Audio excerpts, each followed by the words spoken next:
Bonsoir à tous. Les salariés d'Alcatel à Orvault restent toujours mobilisés. Ce matin, ils étaient à nouveau en grève et occupaient leur entreprise. Ils refusent la fermeture annoncée du site pour 2015. Objectif pour les grévistes, rappeler que le site d'Orvault est essentiel au groupe. On écoute Gaël Clément, il est délégué CFDT au micro de Benoît Balti.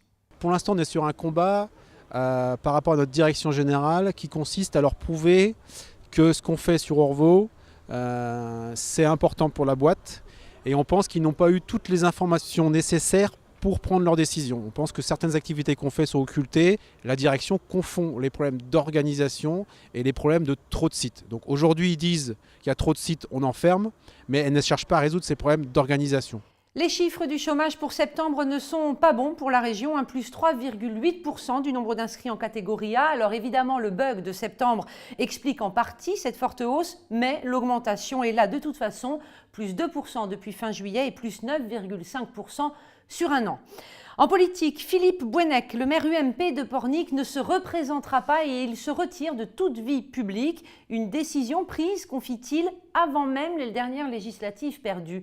On l'écoute au micro d'Anne-Lise Thomine et Samuel Argentier. J'ai décidé de me retirer de la vie publique puisque donc en 2014, en mars, j'aurai 63 ans, 31 années donc de vie publique, de vie d'élu. Et je crois qu'il faut laisser la place aux jeunes générations. Il y a 20 ans, quand je suis devenu maire, en fin de compte, mon prédécesseur m'a aussi quelque part permis de m'exprimer. Donc je pense que c'est le bon moment. Je soutiens mon premier adjoint, donc Jean-Michel Brard. Ça fait 19 ans qu'il travaille avec moi. Je crois que le moment est venu à ce qu'il prenne les rênes de la commune dans la continuité, bien sûr, de ce qu'on a déjà fait depuis un long moment. Et puis, politique encore, Valérie Pécresse est à Nantes. Aujourd'hui, elle est venue soutenir ce soir la candidate UMP pour Nantes, Laurence Garnier. On passe au sport maintenant, faut-il le rappeler. Le FCN joue à la Beaujoire ce soir en recevant Lille. Si les Canaries l'emportent, ils prendront la 3e place du classement.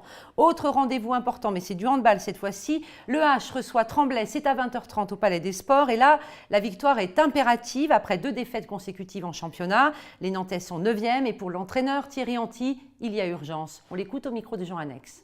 Un peu crispé aussi, c'est vrai, parce que sur notre plan de marche, il nous manque quelques points et tout le monde le sait. Je le sais personnellement, je suis l'entraîneur et les joueurs aussi. Tout le monde est d'accord que pour le moment, on a des points à rattraper. Je crois qu'on est un peu en manque de confiance. On a aussi quelques joueurs qui ont du mal à retrouver le rythme de la compétition, mais que je pense très sincèrement que tôt ou tard, tout va bien rentrer dans l'ordre. Par contre, il nous faut gagner les matchs parce que pour le moral, vis-à-vis des spectateurs, vis-à-vis de tout le monde, c'est important de gagner les matchs. Et puis pour finir, les contes de l'Estuaire, c'est tout le week-end à Nantes. C'est un conte transmédia, 7 histoires sur 7 supports différents. Pour découvrir tout le programme, rendez-vous sur leur site www.conte-estuaire.fr. Bonne soirée à tous et on se retrouve lundi pour le retour du 18h de Télé Nantes.